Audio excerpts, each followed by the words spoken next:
जय हिंद दोस्तों, मेरा नाम है सोनू कोरेलफर और आज का फिर से रियल लाइफ एक्सपीरियंस में आपका स्वागत है। आज का एक्सपीरियंस इतना ही खास होने वाला है कि आप देख करके मतलब आपके अंदर तो जोश और जुनून तो आ ही जाएगा कि मुझे अब कुछ करना है। अब तो मैं खाली बैठ नहीं सकता हूँ, क्योंकि मैं बात कर रहा हूँ इंडियन आर्मी की, ठीक है, जो हमारे देश के लिए एक शान की बात है, ठीक है।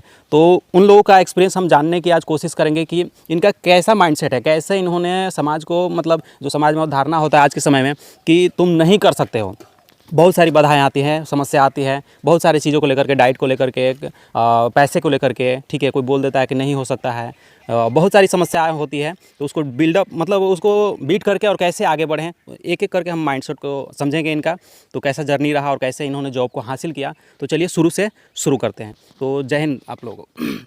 सबसे पहले तो आप लोग दोनों को एक परिचय बताइए। आप लोग एक काम कीजिए, थोड़ा सा और इधर आ जाइए, आप दोनों आप परिचय बताइए। जय हिंद दोस्तों, मेरा नाम निखिल कुमार है जी। मैं रोहतास डिस्ट्रिक्ट के रसूलपुर गांव का एक छोटा सा गांव का रहने वाला हूं। और आपका सर? मेरा नाम राहुल कुमार है। मैं नावाडीग रोहतास जिला बिहार से रहने वाला हूं। अच्छा, तो आप ये बताइए कि आपके अंदर ये बीज कहाँ से आया, ये माइंड मतलब कि हमको फौज में जाना है, ये चीज़ कहाँ से आया आपके अंदर? जब मैं 8वीं क्लास में पढ़ता था तो हमारे एक सर थे सीआई साहब, जो हमारे गांव के बगल में हैं और मेरे मामा लगते थे। उनका नाम था रोशन सर। तो वो जब जीडी में उनका जब रिजल्ट आया था तो वो दौड़ने जाते थे, तो हमको लेके जाते थे साथ में। तो जब वो दौड़ते थे तो हम उनको देखते थे, तो अच्छा लगता था बहुत। मैं भी सोचा कि मैं भी इनके तरह ही दौड़ूंगा और बड़ा होकर मैं भी फौज में भर्ती होऊंगा। तो उन्होंने जब जब रनिंग हुआ और उन्होंने पास किया और उनका कुछ दिन के बाद मेडिकल हुआ और मेरिट लिस्ट में नाम आया, तो मैंने देखा तो मैं भी तैयारी करने लगा। तो जब मैं तैयारी करने लगा तो मैं भी अकेला ऐसा दौड़ता था। हमारा सोन है बगल में, गांव से पूरब साइड 500 मीटर में आगे सोन है, तो मैं सोन में जाकर दौड़ता था अकेला ही।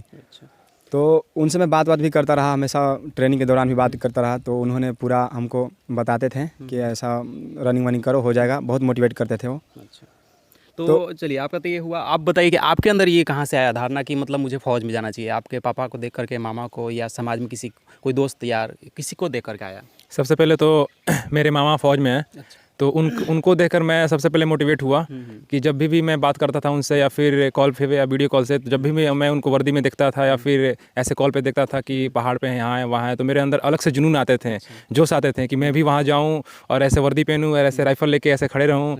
ऐसे मेरे अंदर मतलब बहुत जुनून जज्बा हुए। तो फिर मैं सोचा कि इसके लिए क्या किया जाए। तो मतलब मामा से थोड़ा मोड़ा बात होती रहती थी, कैसे पहुँचे वहाँ, कैसे गए। तो मैं फिर बोलें कि दौड़ना स्टार्ट करो, फिर आगे देखना जो होगा देख लेना। तो मैं दौड़ना स्टार्ट किया। जब दौड़ना स्टार्ट किया तो धीरे धीरे मुझे पता चला कि हाँ, कि आगे करना ही इसी में। तो मैं बहुत मेहनत किया, बहुत कठिन परिस्थिति का सामना करते हुए मैं आज यहाँ तक पहुँचा हूँ। मतलब बोल नहीं सकते कि जितना मैं कठिन किया हूँ। वैसे तो आपको तो पता है कि इंडियन आर्मी मिलना इतना आसान नहीं है। एक तो उसके लिए तो पागल बनना पड़ता है। वो तो पागलपन दिखाना पड़ता है। उसके लिए तो वही मेरा यही जर्नी है। मतलब वहाँ से आपने शुरुआत किया, ठीक है। तो आप ये बताइए कि मान लीजिए आप के अंदर ये बीज तो पनप गया, लेकिन जो तकलीफ़ें होती है, जिसको झेलना पड़ता है, जिसको बीट करना पड़ता है, उस समय आदमी टूटता है। तो कोई ऐसा सिचुएशन बताइए जब आप टूटे, लगा कि अरे यार बहुत तकलीफ़ है, बहुत कष्ट है, अब मुझसे नहीं होगा। उस समय आप कैसे अपने आप को बिल्डअप किए? कौन सा ऐसा सिचुएशन था? जैसे मैं तैयारी कर रहा था बीच में, तो कभी कभी ऐसा लगता था कि यार ये तो बहुत कष्टदायक मतलब नौकरी है, या फिर मैं सोचा था कि नहीं, फिर अगर कुछ करना है तो कुछ तो खोना पड़ेगा या फिर उतना कष्ट से तो गुजरना पड़ेगा। तो ऐसा लगा मुझे नहीं करना चाहिए। मतलब फिर भी जैसे मैं बिल्टअप होता था, एनर्जी क्रिएट करता था मेरे अंदर कि जैसे मेरे गार्जियन, मेरे माता पिता को देख कर कि हाँ, कि एक बार मैं वर्दी में उनके सामने आऊँ। मतलब फिर इससे अच्छा मौका क्या है उनको खुशी देना, मतलब ऐसा वर्दी में आके या फिर गाँव में या फिर कैसे भी करके। तो मुझे वही एनर्जी बिल्डअप करता था कि मतलब माता पिता को खुश देख सकूं और मैं वर्दी में आऊँ, एक बार उनके सामने चरण स्पर्श करूं, तो फिर लगे कि हाँ, मेरा बेटा है, अपने देश की सेवा कर रहा है। तो इनके माइंडसेट को देखिए मैं क्लियर कर देता हूँ। यानी कि आपको, अगर आप तैयारी कर रहे हैं, तो आपको ये चीज़ समझना है, ठीक है, कि मैं जो कर रहा हूँ वो किसके लिए कर रहा हूँ। जब तक आपके पास एक फोकस मतलब एक नहीं होगा कि हम किसके लिए कर रहे हैं, मतलब दिखाने के लिए कि हाँ मुझे ये करना है, अपने माता पिता के लिए, अपने गार्जियन के लिए, अपने समाज के लिए, या फिर हमें जो हमारे दोस्त हैं, जो हमारे आने वाली पीढ़ी है, उनको इंस्पायर करने के लिए, ये जब तक माइंड में नहीं आएगा तब तक आप जो है आप नहीं हासिल कर सकते हैं वो जॉब, डिस्ट्रैक्ट हो जाएंगे। लेकिन जब आपके पास फोकस होगा तो आप फिर कभी नहीं भटक सकते हैं कहीं भी। और तो आपके जर्नी में, मान लीजिए आपके जर्नी में क्या क्या कष्ट आया, आपने कैसे उसको झेला? जब मैं तैयारी करता था तो मेरा जो वेट था 47 किलो था और मिनिमम आर्मी में भर्ती होने के लिए कम से कम 50 किलो तो चाहिए होता है।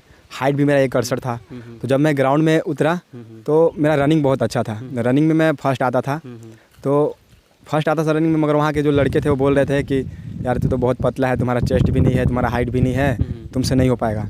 लेकिन मेरे अंदर इतना काबिल था कि मैं बहुत प्रयास किया और मैं कभी हार नहीं माना। मैं पूरा ताकत लगा के और हाइट के लिए भी बहुत एक्सरसाइज किया, चेस्ट के लिए बहुत एक्सरसाइज किया और बाद में मेरा हाइट भी 170 हो गया और चेस्ट भी बढ़िया लगा। जब मैं असम राइफल का एक भर्ती देखा तो उसमें मेरा चेस्ट भी दिया और उसमें भी पास हो गया और हाइट में भी पास हो गया। तो मुझे खुशी हुआ कि मैं आर्मी के लिए अप्लाई अब कर सकता हूं। और जब मैंने अप्लाई किया तो फर्स्ट बार में मैं फेल हो गया मेरिट में। पूरा एक्सीलेंट मारा था, 100 का फिजिकल था, लेकिन मैं उस टाइम 1-2 क्वेश्चन ऐसा गलती हो गया था जिसके कारण मैं उसमें मेरा मेरिट में नाम नहीं आ पाया। लेकिन मैं दूसरा बार हार नहीं माना, मेरा लास्ट एज बच्चा था और मैं बहुत प्रयास से बहुत मेहनत किया और दूसरा बार में सफल था। एक और क्वेश्चन का जवाब इसी के साथ दे दीजिए कि आप मतलब कितनी बार फेल होने के बाद इसको आप अभी जॉब में मतलब आप पहुँचे? मेरा तो बस एक ही था सपना था कि मैं सिर्फ और सिर्फ फौज में ही जाऊं। तो मैंने सिर्फ किसी का भर्ती नहीं देखा, ओनली फॉर बस फौज का ही देखा। एक बार असम राइफल का प्रयास किया, मतलब फेलियर एक बार असम राइफल का देखा और दूसरी बार इंडियन आर्मी का देखा।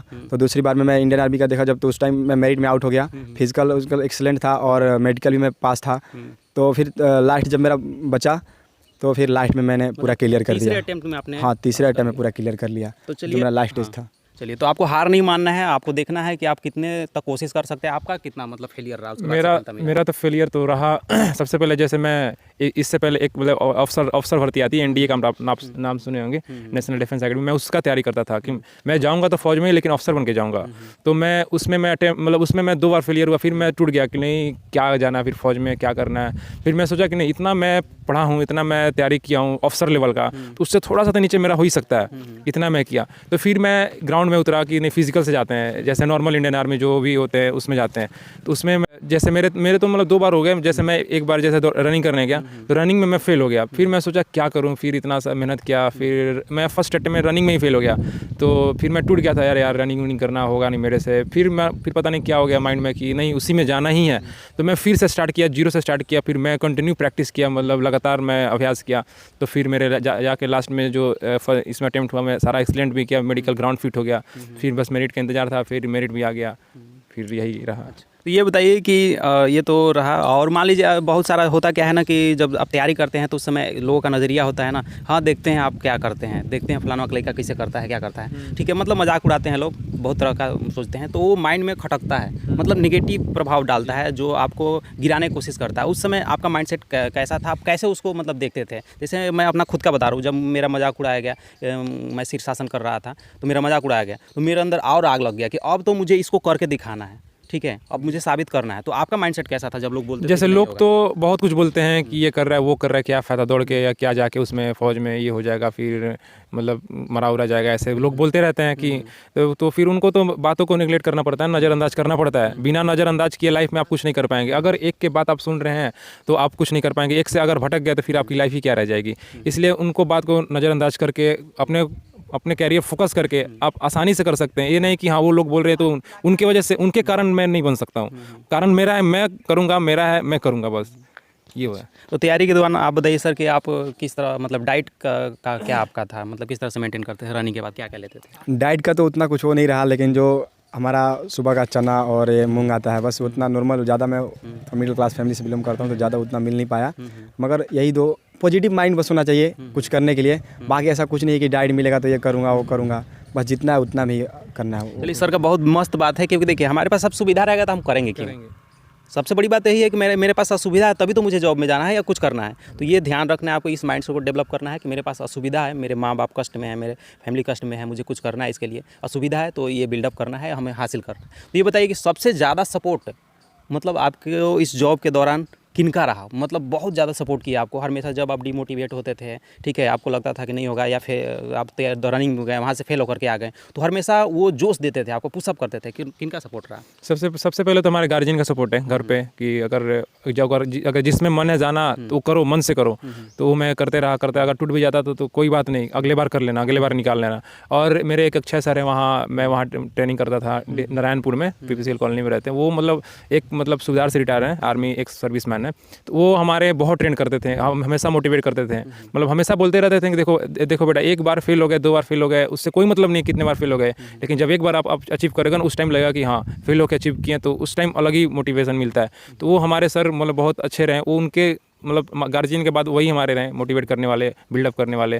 जब भी गिरते थे या फिर कुछ भी करते थे, एक्स्ट्रा रनिंग कराना, एक्स्ट्रा प्रैक्टिस कराना, कभी भी लेके जाना, उनका ही काम था, मतलब उनका बहुत ज़्यादा सपोर्ट रहा। और आपका? हमारा जैसे मैं दौड़ता था, सुबह कभी भी निकल जाता था रनिंग करने, सब लोग बोलते थे कि दिखा रहा है, ये कर रहा है, बहुत लोग ऐसे बोलते हैं, उनका बात पर ध्यान नहीं देना है। लेकिन मेरे मम्मी पापा जो हैं उनको पता था कि एक दिन ये कुछ करेगा, और वो लोग बहुत सपोर्ट किए। वो लोग कभी भी ये नहीं बोले कि तुमसे नहीं हो पाएगा। एक बार मैं जब छटा तो ये उन लोग नहीं बोले कि दूसरा कर ले, बोले कि दोबारा कर ले, हो जाएगा पक्का, इस बार कंफर्म होगा। जब मेरा मेरिट आना बाकी था तो उन्होंने तो बता दिया था कि इस बार पक्का हो जाएगा, और मैं भी मार के आया था, मतलब मेरा तो सब सही था, आने वाला भी था, मुझे पता था कि हो जाएगा, फिर भी मुझे यकीन नहीं हो रहा था। और जब मेरिट में नाम आया तो मैं उसको बार बार देखा कि मेरा ही है कि किसी और का है। तो सर हमको ये बताइए, आपकी अगर कोई आपको देख करके इंस्पायर होकर के इस फील्ड में आना चाहे, यानी कि जॉब लेना चाहे इंडियन आर्मी का, फौज का, तो उसका कैसा माइंडसेट होना चाहिए, किस तरह से हुआ है? सबसे पहले तो वो पॉजिटिव सोच रखे, उसको ये ना लगना चाहिए कि हमसे नहीं हो पाएगा। सबसे पहले जुनून रखना अपने अंदर। कुछ नहीं होता, जो अगर एक बार जिसको अगर भारतीय सेना का वर्दी अगर एक बार पसंद पड़ जाता है, वो बहुत मेहनत करता है, वो फिर पीछे नहीं हटता है।